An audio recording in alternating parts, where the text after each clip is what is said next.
champion in the 60s. These days he's based at Solihull and he's got two sons who he's managing as professional boxers.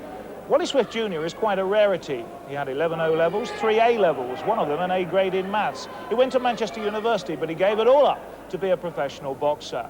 Tonight he was in an even money match, and what a cracker it turns out to be, against Johnny Ashton of Alfreton. It's light middleweight, scheduled for 8 rounds. We're going to have a look now at the best of the action. For round 1.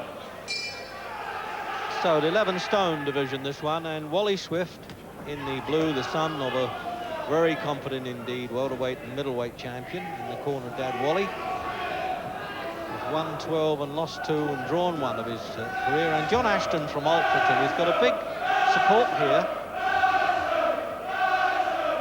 and that's the cheers you can hear. They really turn out full force from Alfreton. Scheduled then for 8 rounds, and Swift now boxes out of Solihull, although we always think he's from Nottingham because of his father. And it seems only a couple of weeks ago, but it's a bit more than that, I'm afraid, that I gave Wally Swift the prize what I thought was the best boxer of the night at the National Association of Boys Clubs Championships.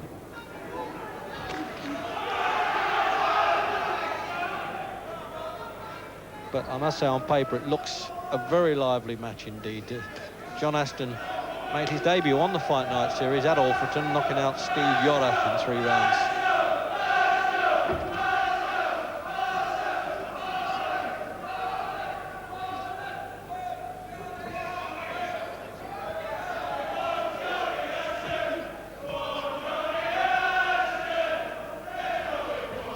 All the soccer songs indeed, Jim, for a fight of this calibre is very good, isn't he? He certainly brought a fan club with him, Ashton. Yeah, nice little bit of atmosphere we're having, and the fight itself is shaping up nicely. I don't think we've seen young Wally Swift in a bad fight yet, and it's looking as though this is going to be pretty much typical. His 2 defeats were by the Londoner Dave Dent from the Terry Lawless camp. And Dave Dent was a top-class amateur, and maybe Wally Senior just put him a little shade too high on that one. Well, he must have done if the verdicts went against him. So, a minute to go then in the opening round. 10 stone 13 Swift, 11 stone Ashton. And the referee, former heavyweight from Birmingham, is Terry O'Connor.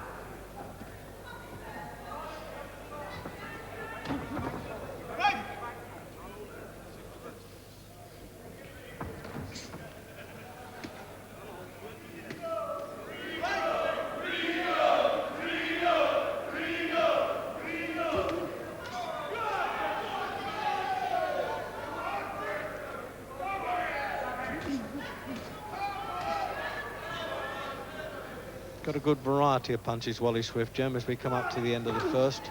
Yeah, he throws nice punches. They're just not getting through cleanly on target yet, but we're only in the first round. Plenty of time. Ashton is quite a good campaigner himself. Good reflexes. He's keeping himself out of trouble.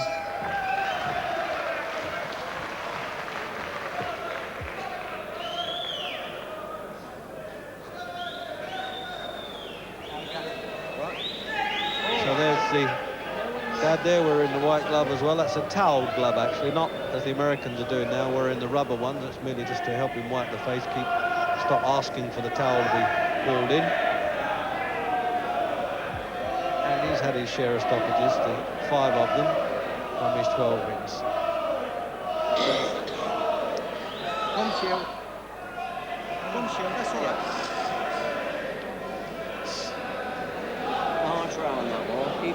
Johnny Ashton then, from the fighting campuses in Alfreton.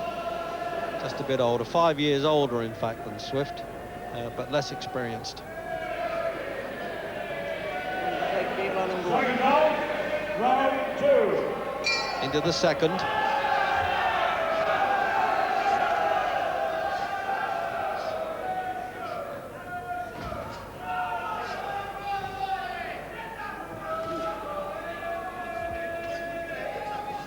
Wally's got very much the style of the old man, actually, Jim.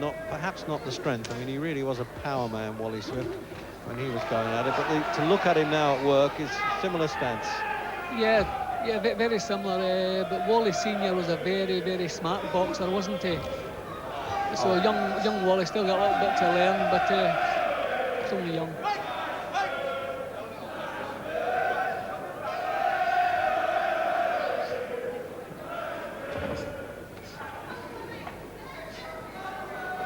I think probably young Swift is one of the best educated boxers around. He spent a year at Manchester University, and I would have thought would prefer to stay on, but for some reason or other he's got the feel for the pro game as he was born into it and gave it up. All sorts of O-levels and A-levels. Started his boxing career under the name of Wally Reynolds, his mother's name, so that he wouldn't have to be compared with Swift, but I see no reason why he shouldn't box under Dad's correct name.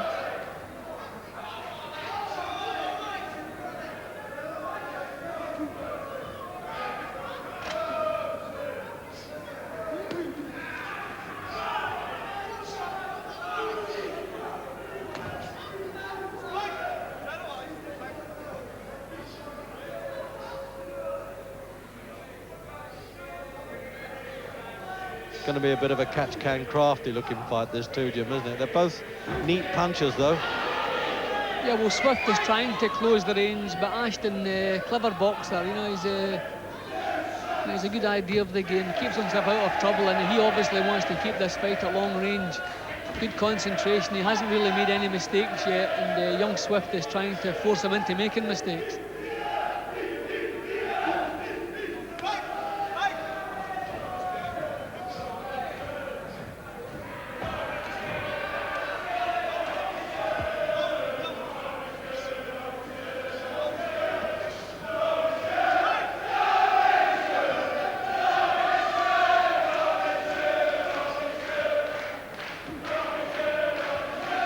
I shouldn't think either boxer's got much time to listen to the songs, Jim. They've got other things on their mind. Yeah, still, it's all adding to the atmosphere, nice little atmosphere we're having here. And it's been good action all the way too, not too many clinches and plenty of punches thrown.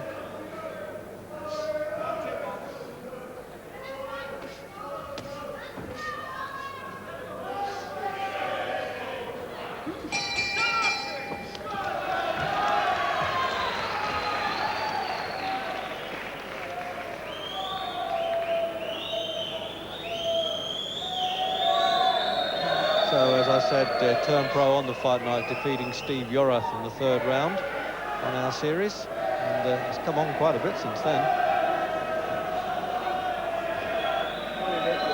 Like the way Wally Swift kneels down, gives the boy a few little boxing hits there. If he can do it like Dad now, he'll be okay. So, round 5.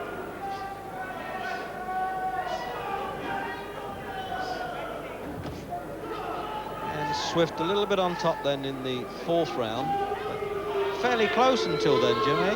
Yeah, it's a very close fight. I think maybe now that the pace has slowed down slightly because they've been going at a fair pace. And Swift, in the previous round, he get a better chance to get into punching range, to get the punches going. Maybe Ashton's just not as sharp at getting out of trouble as he was earlier on. So maybe Swift, if he's going to have a chance, now is the time.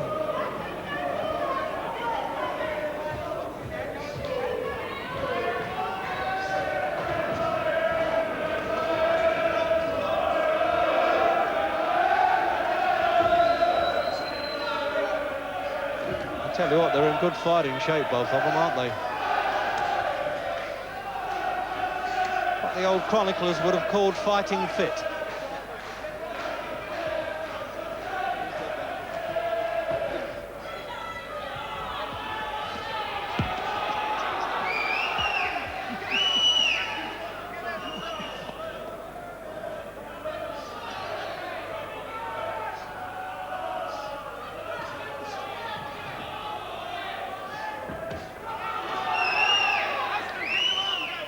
Ashton now, in the early parts of the fight, he was going back, but he looked quite comfortable in going back, but now he seems under a little bit of pressure, a little bit of desperation in Ashton's work now. He's still well in the fight, okay, but he's not looking just as confident going back as he was earlier on. No, Swift's taking over a bit now.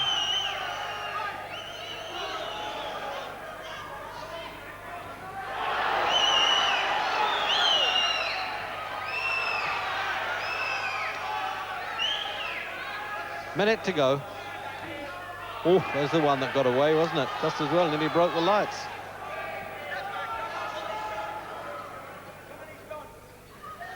See, Swift's very good at just keeping the same facial expression. He must be feeling the pace the same as Ashton is, because he's been doing most of the work. But it's just deadpan, and he just keeps forcing himself forward. Ashton's beginning to look a little bit sorry for himself at times. Yeah, he's getting a bit untidy now, Ashton. He's looking to hold on a little bit. That's the first signs of tiredness and frustration. Referee's got on with it well, though, Terry O'Connor. He was once in a very mauling fight with a big man called Larry McDonald, and I remember referee John Cole, when he tried to separate him, either sprained or fractured a wrist when he was trying to push these big fellas off him. John Cole, the man who's refereeing Bugner and Bruno next Saturday.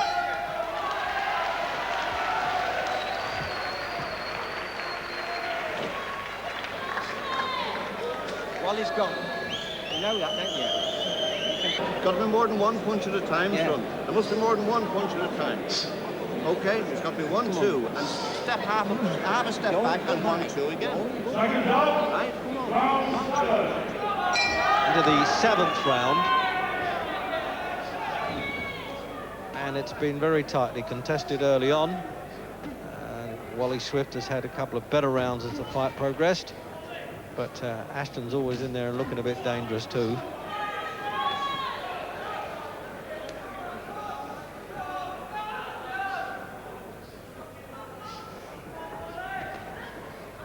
A little bit more work rate, I suspect, from Swift now, don't you? Yeah, Ashton in the previous round they found a little bit more life, but still been forced back all the time. But here we go again. He still managed to find that little bit of steam to come back at Swift. Very difficult one to score, because although Swift's been doing a lot of work, it took him a few rounds before the punches started landing.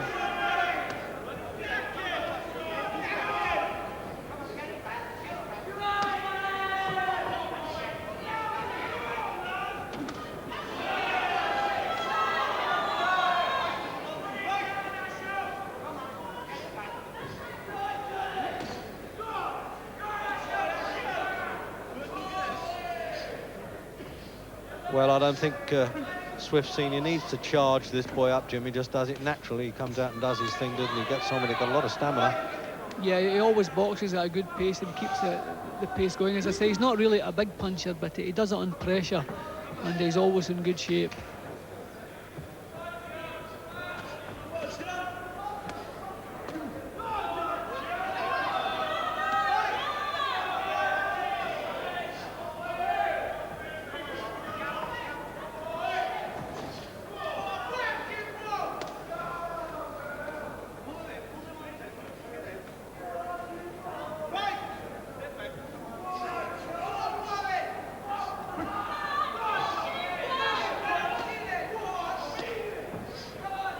Minute to go in the 7th round, scheduled for 8.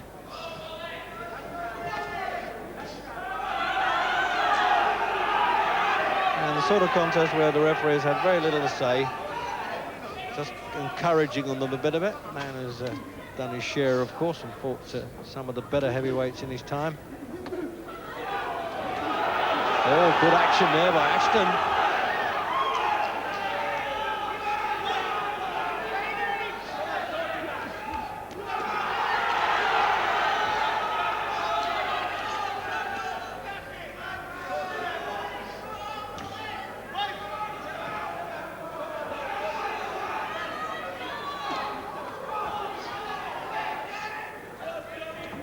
Oh, and the right hand came in then as the bell's going to go, and they'll need it.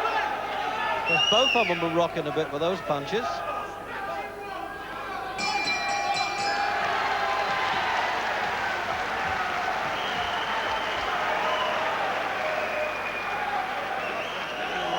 Seventh round.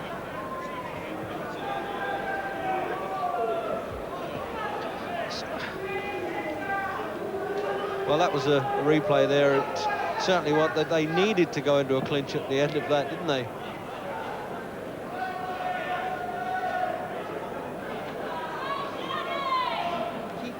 Jeff, 1, 2, 3. spinning now. You let him look, kill inside and knock his head. Come on, son. Into the 8th and final round of a very hard-fought then light middleweight contest. And Jim, there is not a lot in this, is there? It's got to be close. It's got to be very close. I had feelings after the first 4 or 5 rounds that Swift would have to dominate the second half of the fight to be sure of the verdict, and he hasn't. He's had a couple of good rounds, but we can't say he's really dominated it. It's been a cracking fight all the way through. So I think that the verdict must really be in the balance.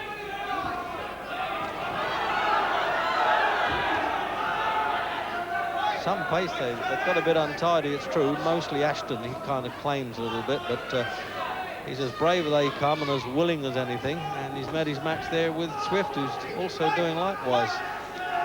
Now, one of their first fight was a bit of a cracker that was won by Swift on points.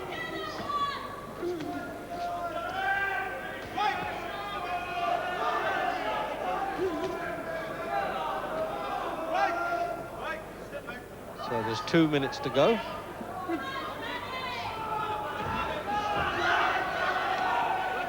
And of course, if you're not a boxing addict, then the referee gives a sole verdict here with no judges. That's saved for European, Commonwealth and World Championships.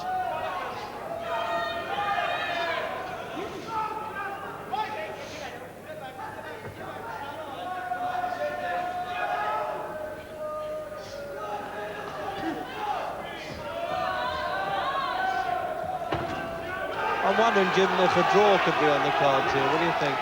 Well, that wouldn't surprise me. It's a very difficult one. I don't envy the referee's job here because it's been a tight one all the way through. Swift has always had the greater work rate. He's always been forcing the pace, but Ashton smothered a lot of his early work, and the punches weren't landing really cleanly on target. It's a very difficult one to score. I'm quite happy just to leave it to the referee here. It's a difficult job. Just under 60 seconds.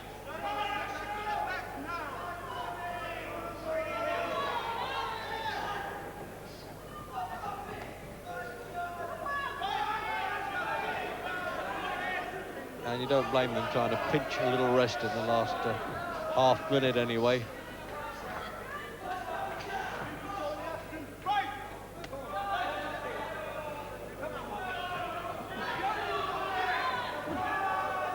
Well, the referee's got to make an instant decision, of course, because by the end of the 9th round, he's got his plus marks on each side for each boxer. So it doesn't take him long to add those up.